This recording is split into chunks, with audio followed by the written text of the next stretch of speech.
y'all. Welcome to Parent Empowerment with Mandy Drogin. I'm Mandy. I'm just a mom sitting down with real Texas parents having real conversations about what's going on in our schools. Today, I am honored to be joined by Representative Brent Money from House District 2. Brent is a father of 5 who has participated in homeschooling, private school, public school, and pretty much every aspect of educating his children. Representative Money, thanks for being here. Yeah, thanks for having me.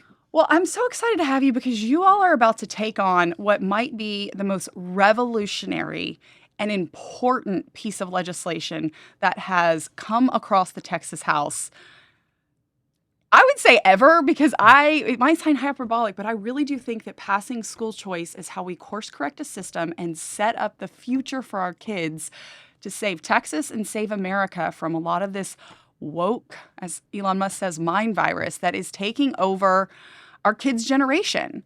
So can you talk to us a little bit about what got you involved in the political arena and why you have always been a supporter of empowering parents with school choice?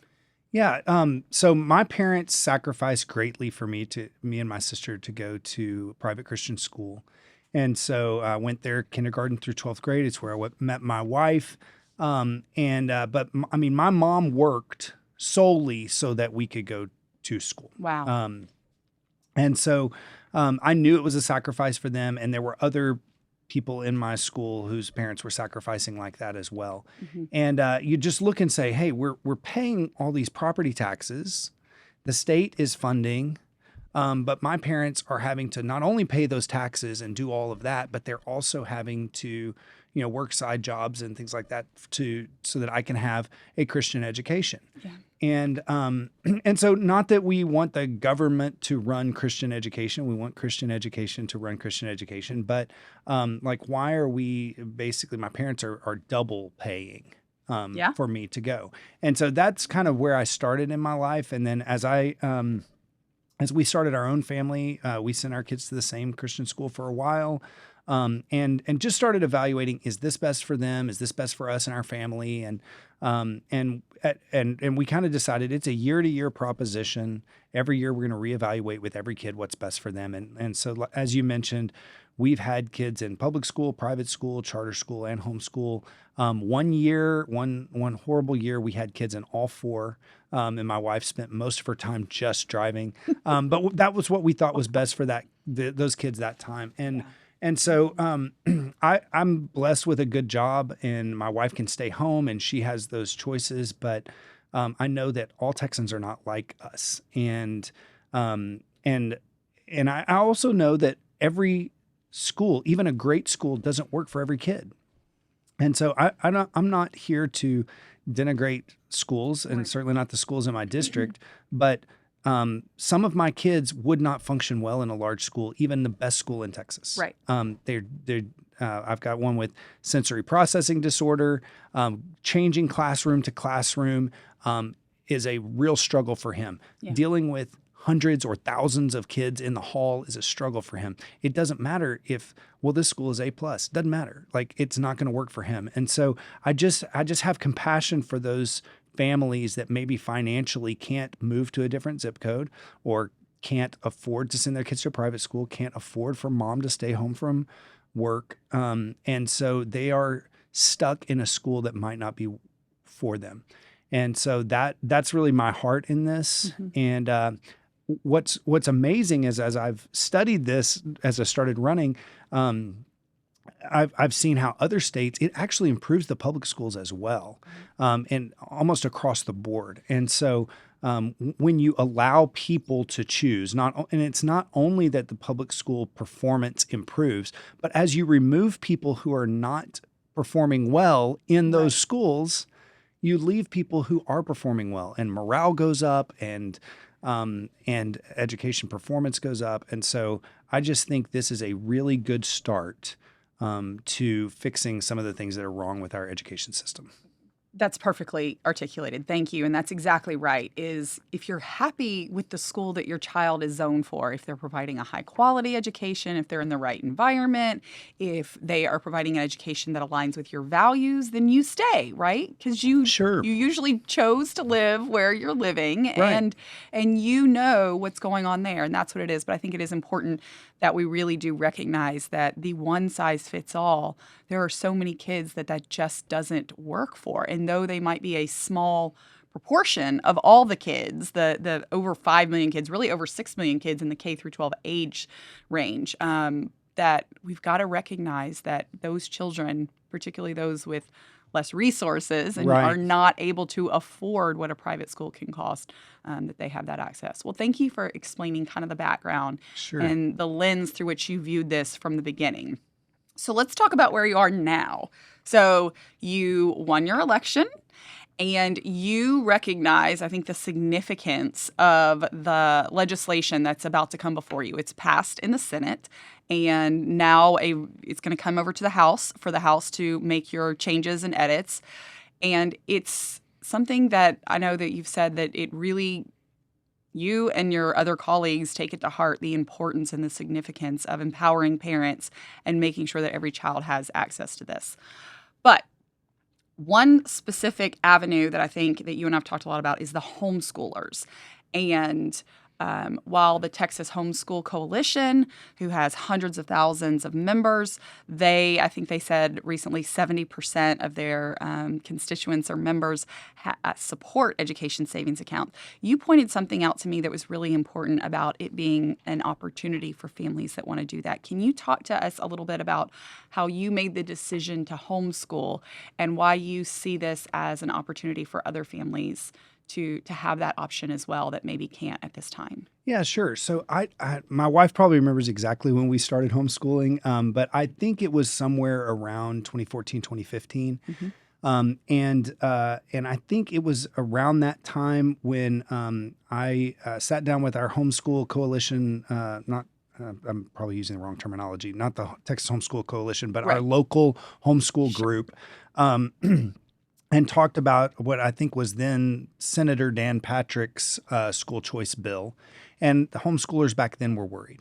Texas has a very hard fought liberty. Yes. Much treasure and pain and agony has been expended to make sure that we have some of the most homeschool friendly environment of any state in the country. And I think people are justifiably concerned about losing that by having any sort of governmental intervention. And so I remember sitting down with them at a barbecue restaurant in probably 2016, probably 60 or 70 parents there of homeschool families, and they were worried about what education savings accounts would do. And I said, two things. Number one, it's an optional program. It's optional. If you don't want the money and anything that goes with it, you just keep doing exactly what you're doing. That's fine. Number two, all of this hard-fought liberty that we have, they talk about a slippery slope. They talk about, the camel's nose under the tent. And I said, really, anytime the legislature is in session, your liberty is at risk. And it doesn't have to be incremental. It could all be taken back. So what we need is an army of people to fight against that. And inviting more people into our circle, people that right now may feel like they don't have the option to do that because they don't know where to get curriculum. They don't have, hey, I'm not good enough at these subjects and I can't have money to hire a tutor or the right instructional materials. Excuse me. Lowering that barrier for them gets more people into our movement that can come down here and tell the legislature, no, we like it the way it is. And so it lowers that barrier for the people that are maybe thinking about it and don't think they can. And that just gives us a larger group. But once again, it's optional. Right. And so I think a lot of people didn't know it was optional, at least back then. And a lot of the people that I've talked to over this past couple of years as I've been campaigning, once they learn it's optional, they're like, oh, okay, so if I don't want the money, I don't have to take the money. And if I don't take the money, then I don't have to do anything and I can keep doing exactly what I'm doing. Yes, that's exactly right. It. Yeah. That's so, it. But don't deprive other people who want this from having some additional resources to make it workable for their family. That's 100% correct. It really does open up that option and it helps build the coalition. And I think it's also important to note that the coalition of homeschool families not only is the Texas Homeschool Coalition a part of the parent empowerment movement and our entire coalition, but we're there to support the homeschool needs. We all see school choice as we need to look out for and protect everyone with these strong legal protections to keep that camel's nose, the government, from getting in there. Right. And back in 2021, I remember it was in 2020 when COVID happened and kids were sent home and parents started trying to figure out, this isn't working for me. And they put together learning pods is what they became, called. Little, you were doing it with kids in your street or kids in your child's class. And actually, it was Austin, the People's Republic of Austin, came in and tried to regulate the learning pods while families were just trying to figure out what to do when their kids weren't at school, and that whole thing. And it was the Parent Empowerment Coalition. It was the leaders, Texas Public Policy Foundation, American Federation for Children, the Texas Homeschool Coalition, that said, we are going to fight this. We are going to show up. And we passed with now Speaker Burrows, who was the champion in the House, we are going to pass the Learning Pods Protection Act, which was a whole nother level of protection for homeschoolers that wanted to participate in the Learning Pod movement and have more kids together. So I do think it's really, really important to say we're all in this together. And, I'm not a homeschool parent. I'm a public charter school parent, but I have homeschoolers in my family, and I'm constantly trying to reiterate to them, we're in this together.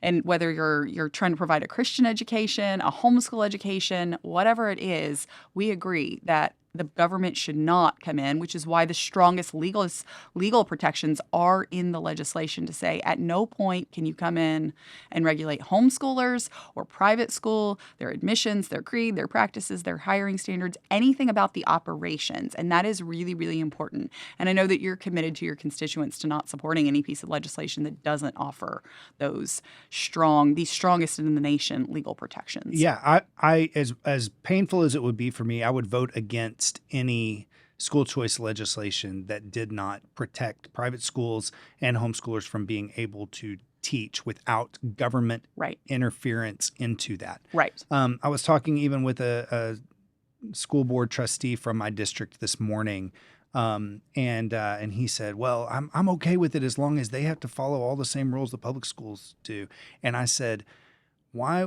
I said, "Do you like all of the rules that you have to follow?" And he was like, "No, they're terrible. We're way overregulated." And I said, "Okay, well then why would you put them in that same environment?" I said, "How about we work to clear up this environment for you?"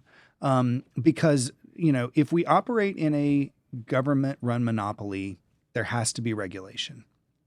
But if we open up to competition, as school choice does, then we can start to deregulate and say, hey, you're competing. We're going to allow you to compete openly. As long as parents can leave if they don't like it, we don't need the state telling you everything that you have to do. 100%. I love that you say that because I share that same sentiment, and I'm constantly talking to a lot of public school teachers that are saying, in our classrooms, particularly on the discipline, and they're frustrated. I have a picture, and actually I've filmed the podcast, it'll come out soon, with a teacher, there's a huge black eye from being assaulted. And this is happening regularly. And, these teachers have a calling, and she said, these children are in the wrong environment. They need, a lot of them, whether it's autism or other issues, where they're great kids, but they're in the wrong environment. They're becoming dysregulated. They have anxiety. You are putting them in the wrong place. They need to be able to. Their parents are begging to be able to put them in a school or an environment that really is curated for them. And I think that is exactly correct. That we can really start to address a lot of the issues that are harming our public schools and our public school teachers and students when we say, look, there's other environments, there's other schools available, and we can do both. We can love our great public schools, and we can support empowering parents and giving them other choices that would best serve their kid. That's right. Yeah. So something else when you're talking to administrators that I hear a lot is they're constantly using numbers that may not actually be quite accurate. So for our viewers that may not know, in the 2022-2023 school year, we spent $16,792 per child in Texas public schools. That's $92.4 billion. We just heard Chairman Creighton in the Senate say that we're expecting to be over $18,000 for the next school year, the 2023-2024 school year. And so I'm anticipating those numbers will come out soon. But when you are hearing from constituents or even people within the education community, what is one of your greatest frustrations about people not recognizing how much tax dollars, how much the people of Texas are being taxed to pay for an education system that 50% of our kids cannot read in? Yeah, my office has been flooded with emails and phone calls. My social media is covered up with people, I think mostly well-meaning people, who really believe that we are about to give $10,000 per kid to go to private school when we only give $6,150 to public school kids. $6,150. We haven't had, that basic allotment hasn't gone up since 2019. I've heard it dozens and dozens and dozens of times. The basic allotment is not the only amount of money that we get. Right. As a public school. The public schools get, or public education gets about $18,000 per student. $18,000. Right. And we are going to, through this program, the way it's currently drafted in SB2, give $10,000 to the exact same kid if they go to private school, saving the taxpayer $8,000 per kid. Yes. If they go to homeschool, $2,000. That's right. Saving the taxpayer $16,000 per kid. And I think the question that should be asked is, why can a private school educate a kid for $10,000 and a public school that's getting $18,000 feels underfunded? Yeah. And I think, the main reasons for that are state and federal regulations that require a lot of administrative oversight, and we have just a glut of administrators within the payroll. Yeah. And then we also are spending so much on capital projects, huge bonds, to build these mammoth, beautiful schools with all the amenities. But guess what? That's money that we're not paying to teachers. Yeah. And so you have to count that. You do. That is a cost of education. It comes out of taxpayers' pockets. It's come out of the taxpayers' pockets, and it's now dedicated for the next 20 or 30 years to pay back a bond. And that taxpayer money is then not available to hire more teachers, give teachers raises, and those kinds of things. And so, in my business, we pay for facilities. And if we buy the nicest building there is, then we have less money to do other things. And if we pay a bunch of money to a bunch of administrators, then we don't have as many people to do the actual work of the core service that we provide, like teachers. And so, I don't blame in every case the superintendents and the school boards, because they are hands tied by some regulations that we need to deal with.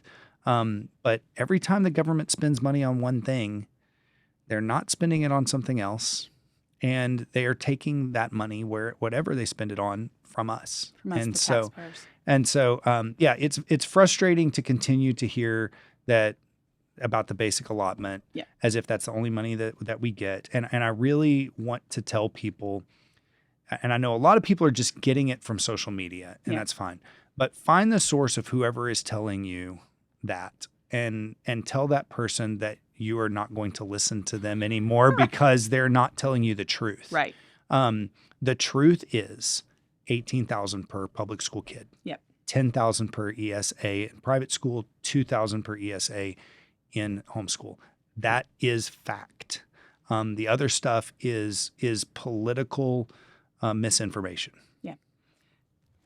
That's exactly correct. And that is, I was grateful to see Senator Creighton pose that from the dais when he was talking to my colleague, George Borrego, to understand why and he specifically called out Raise Your Hand Texas, that is tied in with Pastors for Texas Children, Bexar County Education Coalition. I mean, the Friends of Texas Public Schools. It's all, and they have this, they're saying the same information, and you're exactly correct. It all comes from the same source, and it is just false because as taxpayers, I live in Travis County, which is brutal. I mean, even with the historic property tax cuts, and I use air quotes, Right. my property taxes went up. Well, the average property taxpayer in Travis County went up by over $700 because of bond packages that are being passed. And as you noted, the money's not going to the teachers. And something that I think is really important for our viewers to know is that when we look at capital outlay, building, construction, land acquisition, we are number one in the nation. We spend more money than liberal California, New York, Illinois. I mean, all these states that you would think would be way ahead of us. No, we are spending significantly more money than all of these states on this capital outlay. And that really does explain why when we look across, not just recently, not just the numbers recently, of course, we've given significant increases to public education over the past 5 years, decade, 20 years. Let's go back and look over the past 50 years, back since 1970. The National Center for Education Statistics in the Department of Ed, which is hopefully going away soon, but it's there. Right. We can go track the numbers. Right.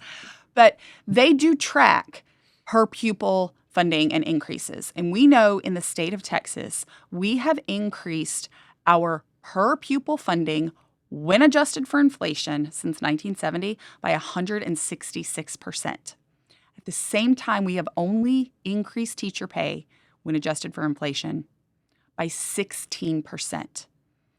Where is the money going? It's often going to building these Taj Mahal-like facilities, and you're enslaving our current taxpayers and our future taxpayers, our kids. Yes. The most important thing is what's going on in the classroom.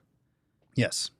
And so when you have choice, you have the ability to send your kid to that Taj Mahal school that has the finest amenities and the best programs and all of that. And some kids will thrive in that. Yeah. And you also, like me, I went to a Christian school that was in a metal building. I think it's still about $600 a month per kid. Yeah. The cost is very, very low. It's affordable if you sacrifice or if you're doing well. But you have those choices. And so, and we didn't have the fancy anything. I played football, and when I graduated, we still did not have a weight in the school. I tell people, like, we did not have a single free weight that could be lifted to do that. They're better. They've got better facilities now, but you know, and yet I go into some of these public schools. I'm like, my gosh, this looks like I'm in the Dallas Cowboys weight room. It does, yeah. And great that if the community decides that that's what they want to spend the money on, that's up to them, and we can talk about that on a different podcast. Yes. But some parents say, hey, I just want my kids to learn a Bible verse every week. Yeah. Can I send them to that school? And I don't have to get all of that stuff. That's right. Or I just want to go to a school that is with smaller classes, or where their friend goes, or whatever the case may be, and just letting them choose. So Texas has decided in its constitution that we are going to provide an education for every kid. Yes. And right now, currently, before school choice passes, we are providing a one-size-fits-all education, and we're saying you can get education, but it has to be on our terms. Yeah. And this bill starts the process of putting the parents in charge of the kids' education, which is where it should have always been anyway. Yes, absolutely. I mean, that's 100% correct. That's where it should be. And unfortunately, over time, it has been pulled over to a completely different place where even parents, I talk about why parents in the public school system should support education savings accounts. I've got so many parents. I have a text message just this week from a father in Austin ISD, which would be where my kids are zoned for, and I won't do it. And this is really one of the key reasons. One, it's technology in the classrooms. I don't want my children in their K through 6 in their elementary grammar school years to have an iPad shoved in their face. Right. There's a time and place for technology, but these tech vendors have found a way. They've got a bunch of lobbyists up there, and they have found a way to convince so many people that if children don't have technology, they're going to be behind in the world. And it's like, Well, actually, giving children technology messes with the development of their prefrontal lobe, and we've seen a 65% spike in mood regulations, ADHD, and all of these disorders from handing these young kids devices. So I'm just adamantly opposed to that. But number two, the value alignment. I do not want my kids' school system to be teaching them about sexuality. Right. And the text message is from this father that's saying, my child came home and started talking about, I think it's first grade, started talking about how white people are mean to black people. And he quizzed him and asked him stuff, and he was heartbroken about that, just the divisiveness that we're seeing. And we know about the privilege walks. We know about separating kids into history lessons by the color of their hair. Student pride parades. And that was the next thing. And I guess it's starting next week. So this will be running by then, but it is coming up in February, which I don't know. It's not Pride Month. That's what I was going to say. I was actually genuinely confused. I thought, wait, hold on, isn't there a whole month for this? Pride Month is when they're out of school, so they have so to there's pull a week it into that the was school. what they put. That is exactly what That's it was. And I thought, are you kidding me? And so there's a whole Pride Week in Austin Elementary, and I'm sure it's through all of it. And I thought, why are we doing this? That does not belong in children's classrooms. And we're constantly getting reports, obviously, of teachers talking about pronouns with the first graders. What are you doing? And the library books that are literally pornographic. And so that is it. But I tell parents, if you want your child to go to that public school, if you sacrificed and purchased a home in a district that has good ratings, but that value alignment's not there, this actually does give you power.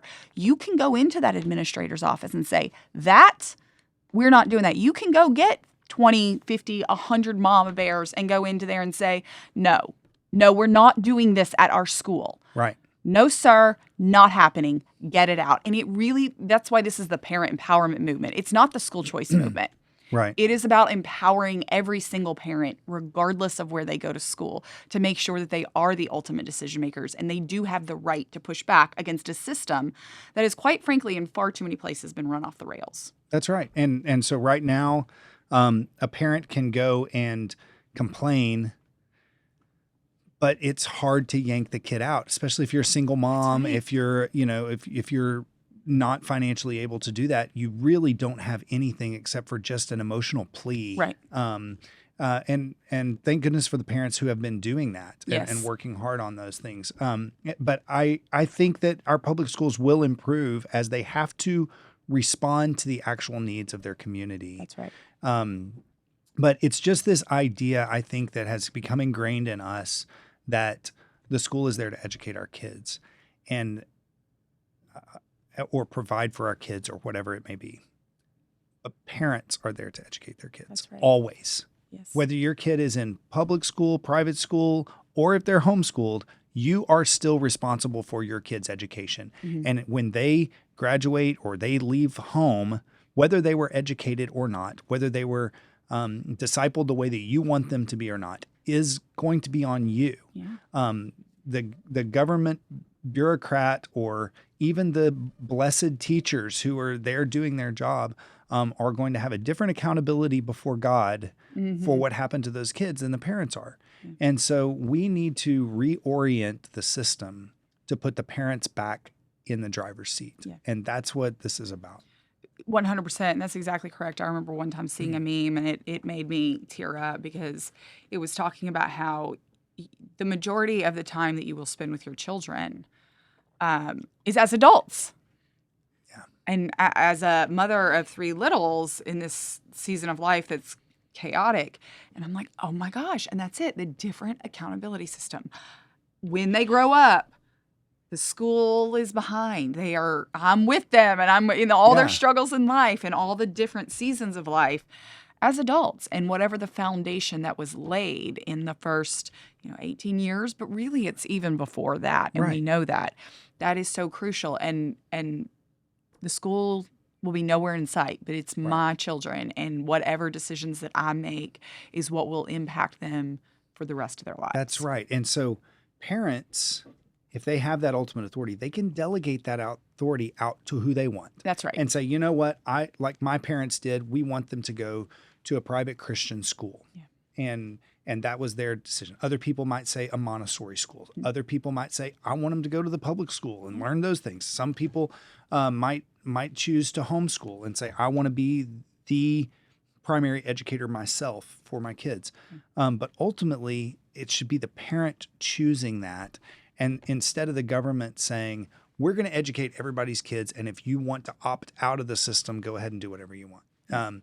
And so I would hope that over time, the mindset changes and more parents are empowered and more parents take that responsibility seriously instead of just defaulting to, well, this is the only option we've got. Right. And I think as we do that, we're going to see a lot more engagement from parents. Yep, I agree. I 100% agree that the more that we give them the opportunity to engage, the more they will buy in and be a part of their child's education, because obviously that's incredibly important as well. Mm-hmm. But if they feel like they have agency and they feel like they are actually a part of it and it's not just dictated simply by the street they live on, by the government, I do think that we'll see more parents getting involved and taking an active role in ensuring that whatever school their child is in, that it really is up to standard, that it's teaching phonics, that it's value aligned, that it's teaching kids to love America, that it's teaching kids that the color of your skin is not what's important, it's the content of your character, and all of these other values that we learned when we were back in school. Right. So are you excited about passing the education savings account? I am, and I can't wait. I've talked with Chairman Buckley several times this week. I'm looking forward to seeing how his bill differs from Senator Creighton's bill. But after having read through Senator Creighton's bill, I mean, it's clear that they've taken a lot of care. And some of the things that I was concerned about in the 88th legislative session have not found their way into this. And one other thing that I love about this bill, I think whether it's going to be Creighton's or Buckley's bill, neither one of them are tied to public school funding. Right. So we don't have this thing that I think nobody really liked last time. An omnibus bill. An omnibus bill that says, if you want this stuff, you have to do this, or if you want that, you have to get this. And let's just let school choice, parent empowerment stand on its own. Yep. Let's look at the ESAs. Let's make sure that it is as efficient of a program that provides for as many kids as we possibly can. And I think this is it too. We talked about some numbers earlier, but this is an important number. I think Senator Creighton said that this next budget is probably going to have $96 billion for public education. Or that's what we will spend locally and state and federal. So $96 billion in Texas for public education. This is a $1 billion ESA program. It's a lot of money. It's a lot of money to you or me, either one of us, and to, I'm sure, everybody watching. But it is roughly 1% of what we're spending in public education. Someone else pointed out to me today, if you look over the last couple of decades at how many people have moved to Texas, and then you say, okay, well, roughly 1/5 of those are going to be school-age children statistically. We get about 80,000 new students in Texas every year from people moving here. And this program, as it starts, is only going to affect about 100,000 kids. Just the scale of it, it's huge nationally. It's the largest one ever. It's the largest by 10 times. Yeah, which is outstanding. Right. And Texas should be big and bold. But this is not going to obliterate the public school system. It's a small ripple. That's right. Financially compared to what we spend on public education. That's a great point. I think that is really important to note that this does not harm the public school system. We are going to continue to see the vast majority of kids will always be going to the public school. But it does put parents back in charge, both for those that need an additional choice, that want to select homeschooling, that want to select a Christian private school or whatever it is. But also it empowers those public school parents that have a great deal of concerns about what they're seeing in their public schools. Absolutely. And they really can push back. So before we wrap up here, I want you to look in that camera, and I'm going to ask you to speak to two different groups. I mean, speak to all the Texans, all the patriots, all the parents, but I want you to talk to your colleagues and I want you to talk to the homeschool community because you have direct access and influence. They trust you. Talk to your colleagues about why this is so important to empower parents, why Texas needs to be bold. And talk to the homeschool community that see oftentimes a lot of misinformation online, the fear mongering that is going on and being spread. Talk to them as well about why this piece of legislation will be the most historic and will truly be a rising tide that will lift all boats across the state of Texas. I guess to my colleagues, I would say our responsibility is not to the public school system. Our responsibility is to the people of the state of Texas, regardless of how they are educated. And this program provides competition. And we know in any industry, when you introduce competition, you see increased quality, you see costs go down, you see wages go up. Competition is good, and we need competition. We want Texas to be the best education state in America, and we don't do that by just continuing to pour money into a system that isn't working. We need to provide a system where people can find the educational product that is best for them and thrive there. And so don't be afraid of what's going to happen to the public schools. We are always going to have well-funded schools in Texas that provide for the vast majority of our kids. But let's make sure that we have a system that will help every Texan, not just those that are in our public school system. And for my homeschool friends and family, man, I think this is such an opportunity for us to expand that homeschool environment out to people who may think it's out of reach right now. And I know a lot of you think, well, we made sacrifices to do this. Why can't other people make sacrifices? And that's great. And you should continue to advocate for people to do that and explain to them why homeschooling has been so great for you. But this is the state's way of giving back some of the money. It's taxpayer money. It's your money. And you know this as homeschool parents. So when you go and buy educational materials, online classes, when you have to hire tutors, when you go to museums and zoos and do all the things that parents do for their kids, you're doing that. You're paying taxes on that. That tax money is going to the state. This is a way to return some of it back to those people who feel like they can't financially afford it. The law is going to be extremely explicitly clear that the state cannot decide how you educate your kid. The state can decide how it spends money on the education, but you are still in complete control of your kid. And if you read through it, study it, and you don't like it, it's fine. It's optional. Just don't opt in, but allow this to exist for parents that currently think homeschooling is out of reach. Representative Money, I could not have said any of that better. Thank you for talking to the legislature. Thank you for talking to the parents and to the patriots of Texas. Thank you all for joining us today on Parent Empowerment with Mandy Drogin. And now you have the power.